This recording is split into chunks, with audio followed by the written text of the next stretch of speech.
itu tidak pernah berubah dahulu, sekarang, dan selamanya. Amin. Tadi ibu menyaksikan, hanya menonton videonya saja, saudara. Tapi hadirat Tuhan tidak dibatasi oleh ruang dan waktu. Karena apa? Ibu itu mengimani.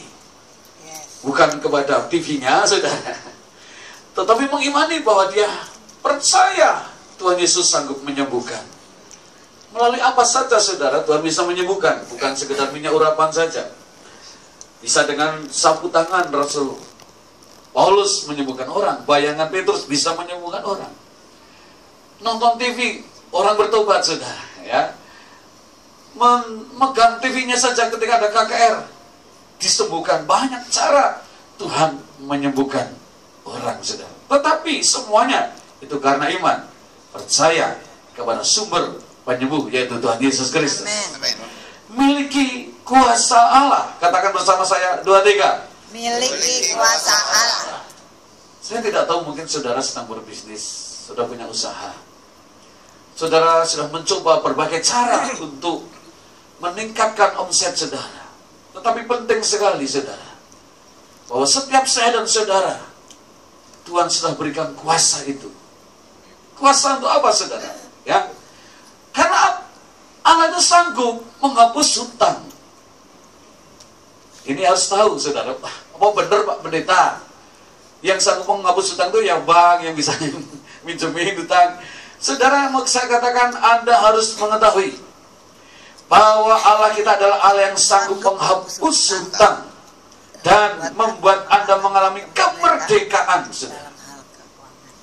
Saya berbicara bukan janji-janji. Alkitab ini berisi fakta. Bagaimana fakta mengatakan bahwa Allah sanggup menghapus semua hutang. Contoh, fakta yang pertama, saya bukakan dalam 2 Raja-Raja 4. Saudara tahu kisah ini? Seorang istri hamba Tuhan, ya kan, terlibat hutang. Anaknya mau ditawan. Kemudian dia datang kepada Nabi Elisa. Dia berseru. Kalau zaman sekarang pasti datang kepada Tuhan Yesus, betul? Dia berseru, Elisa, aku terlibat hutang. Hambamu ya, suamiku hamba juga Tuhan sudah mati. Dan penagih hutang datang. Dan aku tidak bisa membayar. Anakku mau diambil. Apa yang ada padamu? Tidak ada apa-apa, katanya. Coba dilihat lagi. Ternyata ada minyak. Ya, saya gambarkan ini minyak. Tinggal 1 buli segini sudah ini. Sedikit sekali minyaknya.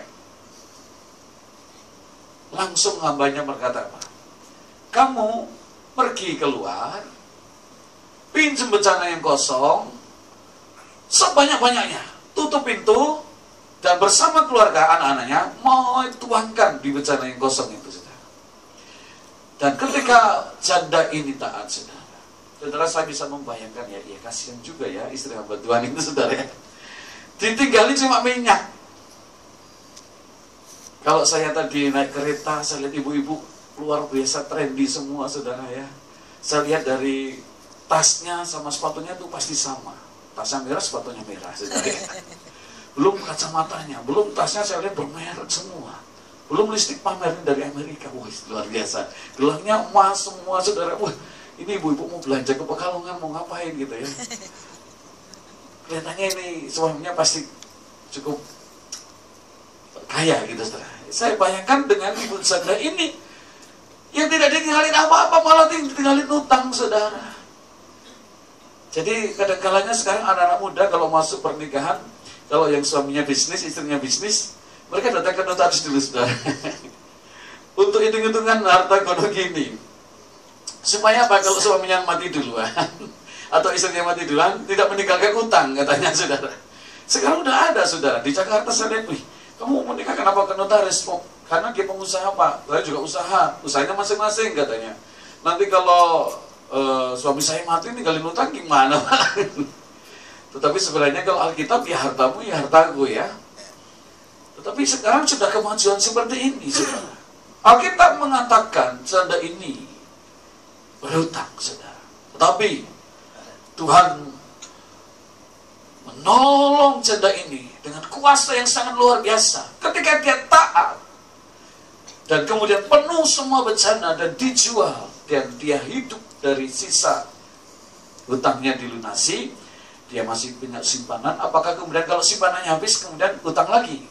Saya percaya saudara, oh Tuhan juga sanggup.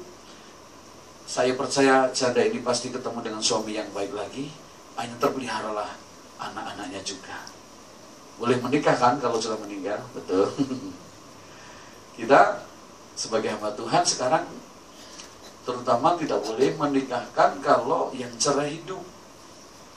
Jadi Bapak Ibu yang sudah menikah, jangan sampai bercerai dan kemudian ingin menikah lagi. Sulit saudara akan gereja mau memberkati saudara. Jadi pertahankan pernikahanmu. Amin. Jangan sampai cerai. Allah sangat membenci perceraian. Fakta membuktikan saudara, orang yang bercerai pasti merusak. Anaknya menjadi korban, istri semuanya jadi korban. Fakta hari ini Tuhan sanggup menolong janda dan kedua anaknya menang pelipat gandaan secara mujizat, saudara. Fakta lagi dalam 2 Raja 6 ayat 1-7 ketika seorang yang bersama Elisa membangun rumah, tiba-tiba mata kapaknya tenggelam. Wahai Tuanku, itu barang pinjaman. Di mana tenggelamnya? Kemudian dia melempar kayu, tiba-tiba mata kapak yang benda pada itu mengapung kembali dan dia tidak berhutang, saudara. Kemudian dia bekerja kembali, dia mengambil apa yang hilang dalam hidupnya, dalam pekerjaannya. Fakta menulis dengan jelas, orang ini kemudian tidak berhutang dengan kehilangan mata kapak itu, saudara. Bahkan yang lebih dasar dalam Nehemia 5, saudara baca nanti ayat 1-13. Ketika Nehemia melihat orang-orang sebangsanya Yahudi banyak berhutang dengan sebangsanya, maka dia menegur para tua-tua yang memberikan piutang kepada orang-orang Yahudi. Kenapa? Kalau kita saja menolong orang lain, bangsa lain, kalau ada bangsa Yahudi tertawan kita ambil. Kenapa kamu harus membuat bangsamu sendiri tertekan dengan hutang seperti ini? Maka di dalam Nehemia 1 ayat 1-13, dalam satu hari melalui perkataan Nehemia, melalui ucapan Nehemia, semua dalam negeri itu dengan ajaib dihapuskan hutangnya, saudara. Wah, luar biasa ini, saudara. Kalau ini terjadi di dalam kehidupan orang yang percaya, saudara, kalau kuasa ini bekerja melalui ucapan, membebaskan orang-orang yang berhutang, saudara, dan itu sangat ajaib dan dahsyat. Saudara, Allah ternyata sanggup menghapus hutang dan faktanya berbicara seperti ini. Mengingatkan sekali lagi tadi dengan perkataan, ya, dan ucapan, Anda, Allahku adalah Allah pembebas hutang. Jadi mari kita mengucapkan bersama saya, Allahku adalah Allah pembebas hutang. 2, 3. Allahku adalah Allah pembebas hutang. Amin. Karena dari ucapanmu, saudara. Pak, apakah cukup ucapan kemudian tiba-tiba bebas sekalian? Oh tidak, ada proses. Kita lihat nanti. Ternyata ada kuasa di dalam ucapan saya dan saudara, karena Yesus Kristus tetap sama, baik kemarin, lalu sampai hari ini kuasanya tetap sama. Amin. Kalau janda dibebaskan, kalau orang kehilangan mata kapak dibebaskan, kalau orang-orang Yahudi zaman Nehemia dibebaskan, maka janji Tuhan itu juga berlaku bagi saya dan saudara. Amin. Dibebaskan juga dalam tahun ini.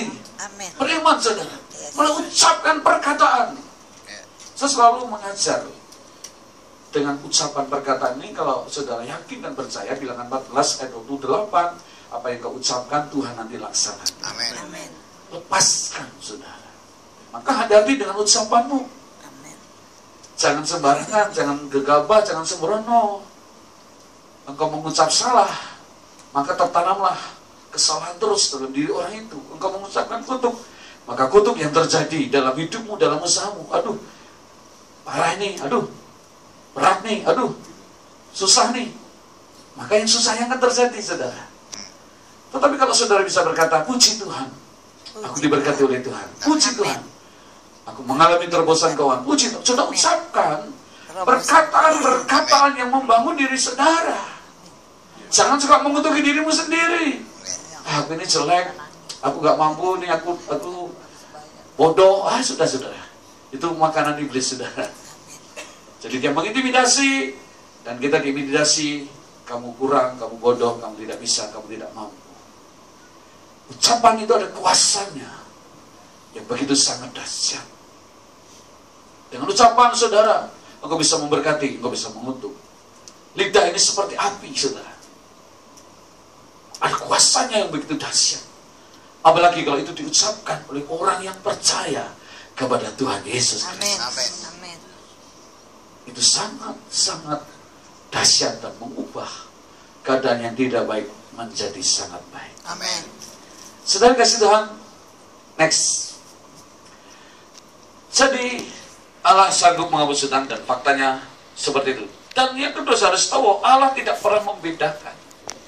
Ya, Allah tidak pernah membeda-bedakan orang. Dalam Kisah Rasul 10:34, Rasul Petrus dipikir dia hanya melayani orang Yahudi, tetapi Tuhan tunjukkan Kornelius orang Roma. Dalam sebuah mimpi penglihatan, dia melayani. Bagi Petrus, waduh ini aku harus melayani orang Yahudi saja, di luar Yahudi dia haram katanya, saudara. Tetapi Tuhan katakan melalui Petrus dalam penglihatan yang sangat luar biasa, dalam saat doa dia dalam penglihatan, semua binatang disuruh dimakan gitu, saudara. Ada yang haram, ada yang tidak haram.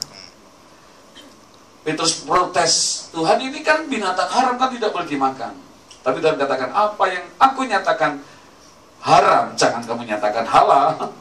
Apa yang aku nyatakan halal, jangan kamu nyatakan haram. Dia tidak mengerti maksudnya. Tiba-tiba diketuk dalam jam yang sama. Kornelius juga dalam jam yang sama disuruh datang kepada Petrus. Dan ketika pertemuan yang sangat supra ajaib itu, Petrus baru mengerti, ternyata Tuhan tidak pernah membedakan orang. Amin. Hamba Tuhan, pendeta boleh membedakan saudara. Tetapi yang saya tahu, Tuhan tidak pernah membedakan saya dan saudara. Kalau di sini ada hamba Tuhan, jangan takut. Kadang ada kategori hamba Tuhan yang berhasil, yang kurang berhasil. Yang berhasil mobilnya Alfa Jaguar. Yang tidak berhasil naik motor, saudara. Siapa yang menilai? Manusia. Keberhasilan tidak dinilai dari ukuran kekayaan, jumlah jemaat yang banyak. Bapak dikasih Tuhan, jangan terintimidasi dengan ukuran manusia. Allah tidak pernah membedakan manusia. Siapapun saya dan saudara, engkau sangat berharga di mata Tuhan. Amin. Sering kita itu menghakimi orang lain, saudara. Tidak sadar kalau kita ngomongin orang lain, sebenarnya kita sedang ngomongin diri kita sendiri, saudara. Tadi saya senang dengan kesaksian Pak Daniel. Kenapa? Karena dia mau bertobat, saudara. Amin. Kalau dia bertobat, itu luar biasa. Dia rendah hati, maka Tuhan akan angkat. Amin.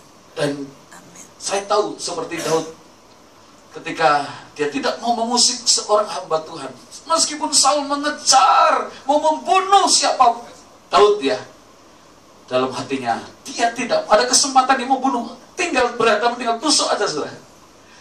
Sudah nggak usah tangan Daud, prajurit Daud yang setia, saya yang bunuh saja. Daud tidak mau, jangan mengusik orang yang masih diurapi oleh Tuhan. Kadang-kadangnya saudara, kita itu sering terseret, ya. Kalau dengar tuh, hamba Tuhan ini lo gini lo Pak, ini hamba Tuhan ini gini nih, wah gini, aduh saudara, kadang kita, aduh jangan, stop gitu saudara. Katakan stop, 2, 3. Biar urusannya dengan Tuhan. Urusan kita dengan Tuhan. Berhenti untuk berbicara, dan saya diajar Tuhan untuk menghormati hamba Tuhan. Otoritas di atas kita harus hormati, saudara. Hormati orang tua kita kalau kita masih punya sebagai anak. Hormati bawahan kita juga, saudara. Kalau saudara punya bawahan, saudara. Hormati semua orang. Ternyata kalau kita bisa